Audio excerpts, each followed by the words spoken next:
नमस्कार, आप देख रहे हैं न्यूज 18 राजस्थान और आपके साथ मैं हूं प्रियंका राय। खबरों का रुख करेंगे फटाफट अंदाज में। लोकसभा स्पीकर ओम बिरला गुरुवार को बिहार के दौरे पर रहे। बिहार के पटना एयरपोर्ट पर पहुंचने पर ओम बिरला का भव्य स्वागत किया गया। बिहार में लोकसभा स्पीकर ओम बिरला ने अपनी पाठशाला लगाई, जिसमें विधायकों और एलएसी पहुंचे। बिरला ने सभी को प्रभावी बनने के गुर सिखाए और कहा कि लोकतंत्र को मजबूत बनाए रखना हमारी जिम्मेदारी। रेट लिक्स पर बीजेपी प्रदेश अध्यक्ष सतीश पूनिया ने प्रदेश सरकार पर जमकर निशाना साधा। पूनिया ने कहा कि रेट लिक्स मामले में प्रदेश सरकार सीबीआई को जांच देने से क्यों बच रही है। रीट मामले में सतीश पूनिया ने प्रदेश सरकार पर हमला बोलते हुए कहा कि सरकार रीट में मगरमच्छों को बचा रही है। सरकार मामले की जांच सीबीआई से क्यों नहीं कराना चाहती। पूनिया के बार पर पीसीसी चीफ डोटासरा ने पलटवार करते हुए कहा कि माहौल बनाओ, आरोप लगाओ टास्क पर बीजेपी। पूछा एसओजी पर बीजेपी को क्यों नहीं भरोसा। बीकानेर दौरे पर आए उपनेता प्रतिपक्ष राजेंद्र राठौर ने आज एक प्रेस वार्ता कर रीट प्रकरण को लेकर प्रदेश सरकार पर जमकर हमला बोला। साथ ही रीट मामले में सीबीआई की जांच की मांग की। चिकित्सा और स्वास्थ्य मंत्री प्रसादी लाल मीणा ने प्रदेश भर में 52,000 से ज्यादा आशा सहयोगिनियों का प्रशासनिक नियंत्रण चिकित्सा और स्वास्थ्य विभाग के तहत करने की सहमति प्रदान की। स्वास्थ्य मंत्री ने आज सचिवालय में महिला और बाल विकास मंत्री ममता भूपेश के साथ हुई एक अहम बैठक में ये सहमति दी। चिकित्सा मंत्री ने बताया कि आंगनबाड़ी केंद्र के लाभार्थी और चिकित्सा विभाग के लाभार्थी समान होने के कारण ये सहमति दी गई। पीसीसी चीफ डोटासरा गुरुवार को नागौर के दौरे पर पहुंचे। यहां उन्होंने कांग्रेस कार्यालय के नए ऑफिस का शिलान्यास किया। पीसीसी चीफ गोविंद सिंह डोटासरा ने शिलान्यास के दौरान कांग्रेस के आवासीय प्रशिक्षण शिविर को संबोधित किया। इस प्रशिक्षण शिविर में डोटासरा ने कार्यकर्ताओं को पार्टी की रीति नीति से अवगत कराया। 23 फरवरी को राज्य सरकार बजट पेश करने वाली है। जलदाय विभाग के 1 दर्जन कर्मचारी सीएम अशोक गहलोत से इस बजट में कर्मचारी हित में लंबित करने की मांगों को पूरा करने की मांग कर रहे हैं। जिंदगी की जंग हार गई डीडवाना की निर्भया। जयपुर के एसएमएस अस्पताल में गैंगरेप पीड़िता ने तोड़ा दम। शुक्रवार को शव का होगा पोस्टमार्टम। अजमेर में आईबी और एटीएस को बड़ी कामयाबी। गिरफ्त में आए 3 संदिग्ध युवक सुरक्षा एजेंसी के रडार पर थे आरोपी। बांसवाड़ा में विवाहिता की आत्महत्या के बाद ससुराल और पीहर पक्ष के बीच विवाद हो गया। पीहर पक्ष ने ससुराल वालों पर हत्या के आरोप लगाए। झालावाड़ में एक गांव में बिजली की डीपी को लेकर 2 पक्षों में खूनी झड़प हो गया। इस खूनी झड़प में 4 व्यक्ति गंभीर रूप से घायल हो गए। पाली में एक वृद्ध ने जहर खाकर आत्महत्या करने की कोशिश की। सामाजिक पंचों ने वृद्ध पर 25 लाख रुपए का आर्थिक दंड लगाया था। डूंगरपुर में महिला यात्री के बैग से सोने चांदी के जेवर और कुछ नकद चोरी कर ले गए। पुलिस चोर की तलाश में जुटी है। झालावाड़ में पुलिस ने अपहरण करते हुए युवक को अपहरणकर्ताओं के कब्जे से मुक्त कराया। पीड़ित के परिवार से बदमाशों ने 8 लाख रुपए की फिरौती की मांग की थी। कोटा में 15 साल की स्कूली छात्रा की मर्डर में एक और कोचिंग संस्था ने गुरुवार को 2 लाख रुपए के इनाम की घोषणा की। 3 अन्य संस्थाएं 1,21,000 रुपए देंगी।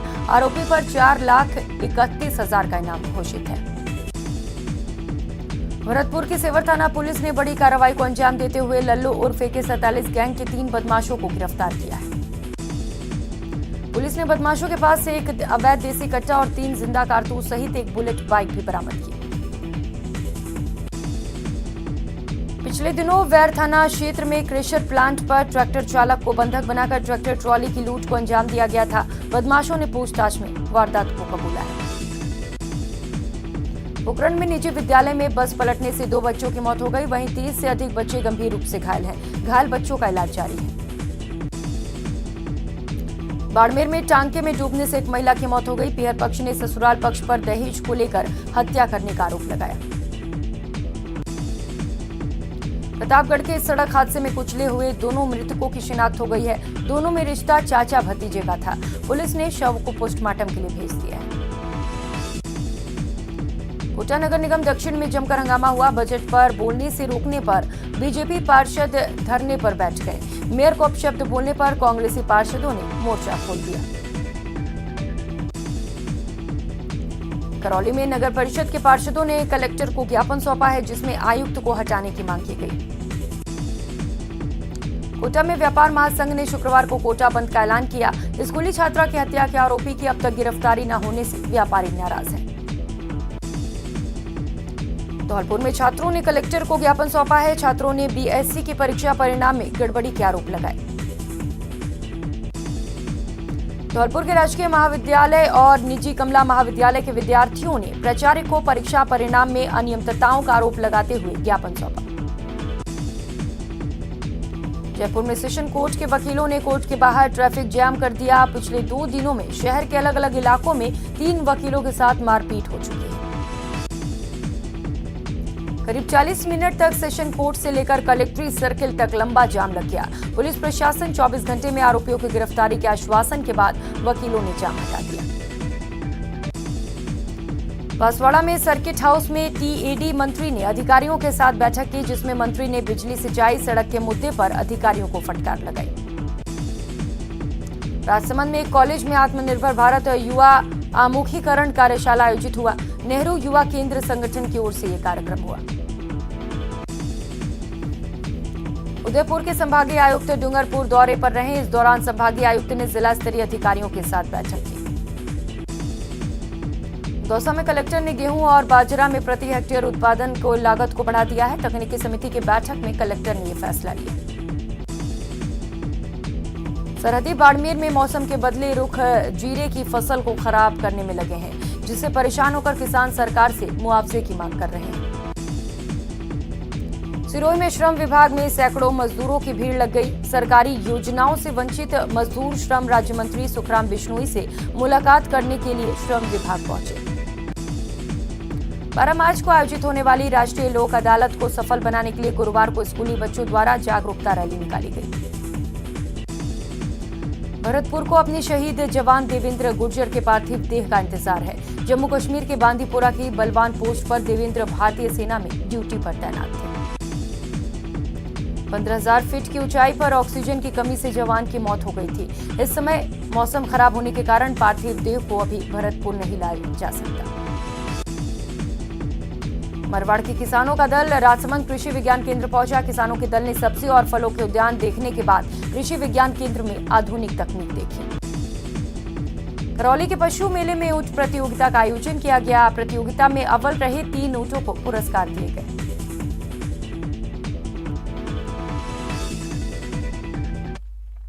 और अब खबरें विस्तार से। राजस्थान में भी लोग वैगनिज्म की ओर बढ़ रहे हैं और खाने में प्लांट बेस्ड फूड अपना रहे हैं। डेयरी प्रोडक्ट्स को छोड़ना और प्लांट बेस्ड फूड को अपनाना वैगनिज्म कहलाता है।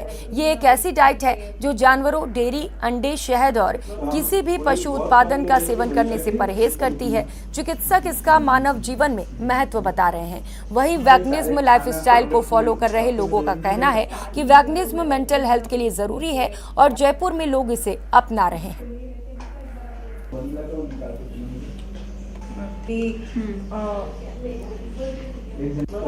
कोई बहुत कम लोग हैं कि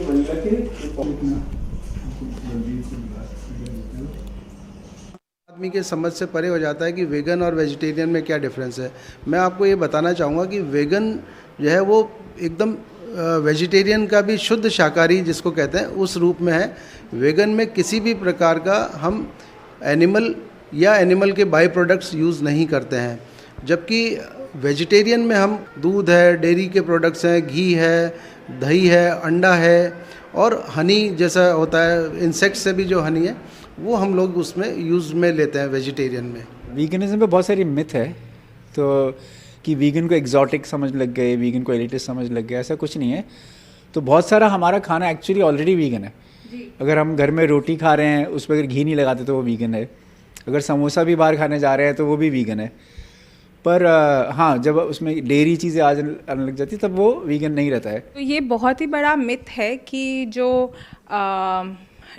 डेयरी जो है वो हमारे शरीर के लिए बनाए और हमको चाहिए, तो वो हमको बिल्कुल भी नहीं चाहिए। और मैं एक छोटा सा एग्जांपल दूंगी कि दूध जो है उसमें एक प्रोटीन होता है केजिन, जिसको एक एंजाइम चाहिए होता है रेनिन, जो कि हमारी बॉडी 3 साल की उम्र के बाद बनाना बंद कर देती है। और ऐसे ही एक और उसमें लैक्टोज करके एक शुगर होती है, जो कि आजकल लोग बोलने लग गए हैं कि वो लैक्टोज इंटॉलरेंट हो गए हैं, लेकिन 90% जो लोग हैं वो लैक्टोज इंटॉलरेंट ही हैं।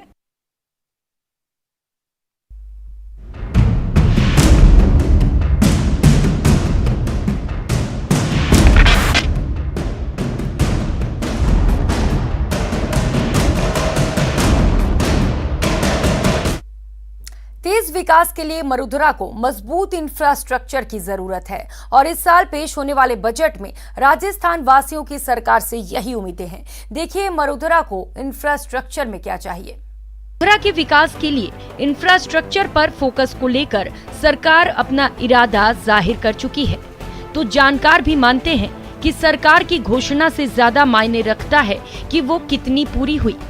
इंफ्रा क्वालिटी के आधार पर ही विकसित किया जाए ताकि वो सालों साल तक लोगों के काम आए। अगर कोई बजट में हमने प्लान किया है, कोई भी योजना अगर हमने हाथ में ली है, तो वो समय पर पूरी हो सके। नॉर्मली ऐसा देखा गया है कि बजट की जो घोषणाएं होती है वो बरसों तक या तो शुरू नहीं होती है या खत्म ही नहीं होती। बजट में इंफ्रा सेक्टर को काफी कुछ मिलने की उम्मीद है, क्योंकि ये कहा जाता है कि राजस्थान एक ऐसा राज्य है जो देश के बीचों बीच है, जहां पर तमाम तरह के संसाधन उपलब्ध हैं। एक्सपर्ट मानते हैं कि गुजरात के धोलेरा की तर्ज पर राजस्थान में औद्योगिक टाउन विकसित हो। मैं जैसे दिल्ली मुंबई जो कॉरिडोर की बात करूंगा, इंडस्ट्रियल कॉरिडोर की, हम अभी तक अपना कोई ऐसा इंडस्ट्रियल हब डेवलप नहीं कर पाए इस कॉरिडोर पे, या हम ऐसी एडवांस प्लानिंग नहीं कर पाए। इस बजट में मुझे जरूर उम्मीद रहेगी कि शायद सरकार इस पर जरूर ध्यान देगी। गुजरात में जैसे धोलेरा को बड़ा अच्छे रूप में इन्होंने डेवलप किया है, तो हम भी ऐसे कुछ इंडस्ट्रियल टाउन्स डेवलप कर सकते हैं जहाँ पे कि फ्यूचर के अंदर हमारी इंडस्ट्रियल ग्रोथ को बहुत हेल्प मिले। राजस्थान में आईटी हब बनाने की भी उम्मीद की जा रही है। ऐसा क्या कारण है जिसको ढूंढना चाहिए? शायद हम उतना जो सपोर्ट, प्रोएक्टिव सपोर्ट जो इंडस्ट्रीज को देना चाहिए, या जो एंटरप्रेन्योर्स हैं, स्टार्टअप्स हैं, या बड़े जो आईटी के एस्टेब्लिश प्लेयर्स हैं, उनको राजस्थान में लाने के लिए जो सपोर्ट चाहिए वो हम डेवलप नहीं कर पाए, ऐसा मेरा मानना है। मरुधरा में मल्टी मॉडल ट्रांसपोर्ट सिस्टम विकसित करने की भी जरूरत। जयपुर के अंदर या बड़ी सिटीज कहीं भी आप ले लो, आज मल्टी मॉडल ट्रांसपोर्ट की व्यवस्था होनी चाहिए। मतलब हम अगर इस तरह का ट्रांसपोर्ट व्यवस्था डेवलप कर सकें जो डिफरेंट, किसी कोई कार से आ रहा है, कोई बस से आ रहा है, कोई मेट्रो से आएगा या कोई एयरपोर्ट पे उतरेगा, उसको पूरे शहर में कनेक्ट करने के लिए इस तरह का ट्रांसपोर्ट हो, एक ही टिकट से आप कहीं भी यात्रा करो। ये तो हुई उम्मीदें, लेकिन आपको बताते हैं कि पिछले बजट में इंफ्रा पर सरकार के ऐलान की हकीकत क्या है, कितने काम पूरे हुए और कितने अधूरे रहे। सड़क नीति लाने का ऐलान, लेकिन सड़क नीति लाने का काम अभी भी अधूरा है। आगरा रोड से दिल्ली रोड को जोड़ने वाली रिंग रोड की डीपीआर नहीं बनाई गई। हालांकि बजट ऐलान के मुताबिक संविधान क्लब का निर्माण कार्य शुरू हो चुका है। 700 करोड़ की लागत से जयपुर में सौंदर्यीकरण प्रोजेक्ट शुरू नहीं हुआ। आगरा रोड पर सिल्वन पार्क पर काम शुरू नहीं हुआ। उदयपुर, जोधपुर समेत कई शहरों में एलिवेटेड रोड का काम शुरू नहीं हो पाया। जयपुर के पृथ्वीराज नगर में सीवरेज सिस्टम का काम पूरा नहीं हो पाया। इंफ्रा के विशेषज्ञों की माने तो किसी भी विकसित राज्य की पहचान वहीं के इंफ्रास्ट्रक्चर से होती है, यानी ऐसा इंफ्रा जो कम समय में कम पैसे से क्वालिटी वर्क से तैयार हो। ऐसे में राजस्थान की जनता को खासी उम्मीदें राजस्थान सरकार के इस बजट से हैं, ताकि इंफ्रा सेक्टर को मजबूती मिल सके। तो ऐसे में उम्मीद यही की जा रही कि इस बार जो भी प्रोजेक्ट आएंगे, जिन प्रोजेक्ट का भी ऐलान होगा, उसके बारे में पीछे से रिसर्च होगा, सोच समझ कर के उन प्रोजेक्टों का ऐलान होगा, ताकि वो प्रोजेक्ट समय पर पूरे हों और समय पर पूरे हुए प्रोजेक्ट का लाभ आम जनता को और सरकार को मिल सके, ताकि देश की जीडीपी में राजस्थान भी अपना योगदान दे सके और लोगों को भी खासी राहत मिल सके। कैमरा पर्सन भवानी के साथ लवली वधवा, न्यूज़ 18 राजस्थान, जयपुर। उधर कोरोना से जूझ रहे प्रदेश को हेल्थ बजट में सरकार से काफी उम्मीदें हैं। सरकार की तरफ से भी राइट टू हेल्थ के साथ ही गंभीर बीमारियों के इलाज के लिए सुविधा बढ़ाने के संकेत मिल रहे हैं। मरुधरा की चाहत ये भी है कि ग्रामीण इलाकों में स्वास्थ्य सुविधाओं में बढ़ोतरी की जाए, जिससे कि बड़े अस्पतालों पर बोझ कम हो।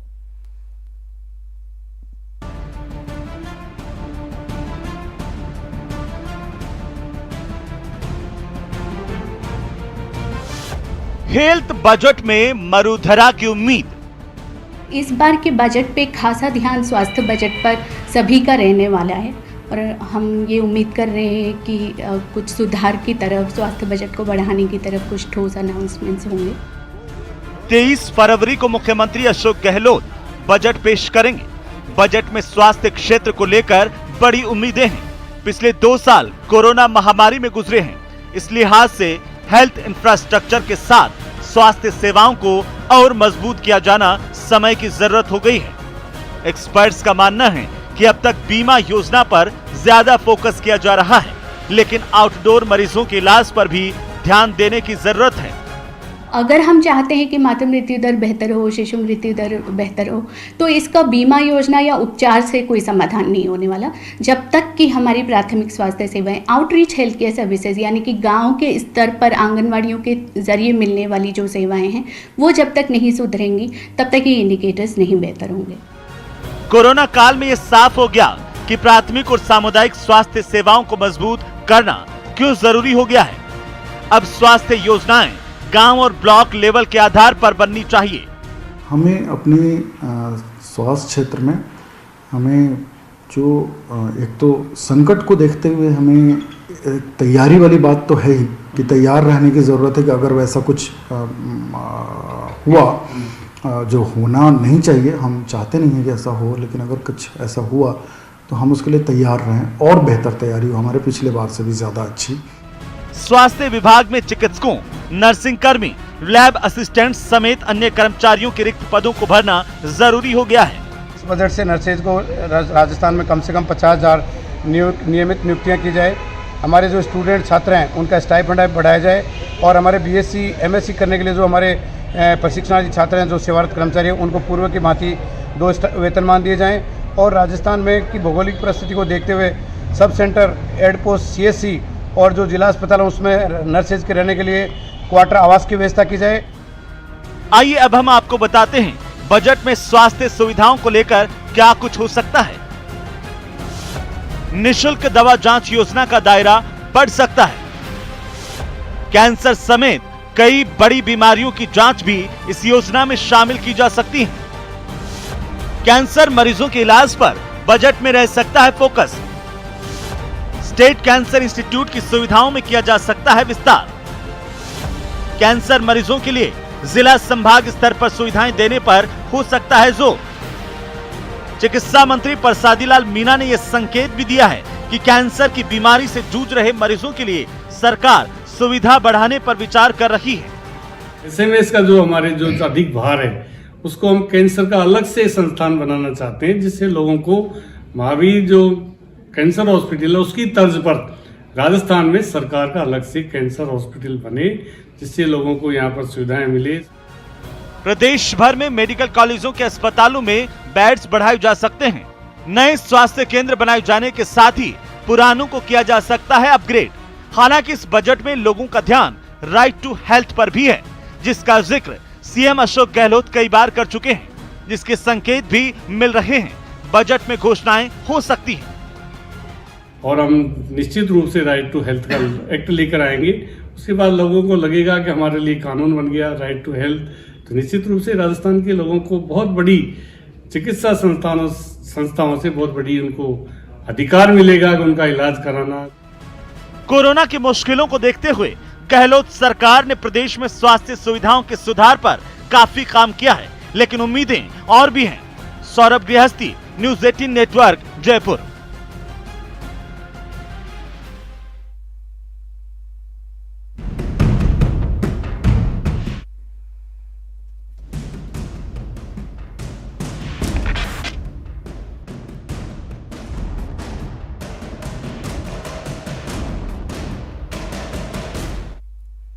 और खबर बांसवाड़ा से है, जहां टीएडी मंत्री अर्जुन सिंह बामनिया ने अधिकारियों के साथ समीक्षा बैठक की। मंत्री ने इस दौरान इलाके में बिजली, सिंचाई और सड़क के मुद्दे पर अधिकारियों को फटकार लगाई। उन्होंने अधिकारियों को स्पष्ट रूप से कहा कि किसी भी प्रकार की शिथिलता बरती नहीं जानी चाहिए, क्योंकि इस समय किसानों को बिजली की आवश्यकता पड़ती है। बैठक में मंत्री ने सार्वजनिक निर्माण विभाग के अधिकारियों को भी लताड़ा और कहा कि समय पर और गुणवत्तापूर्वक कई सड़कों का निर्माण जिले में नहीं हुआ है।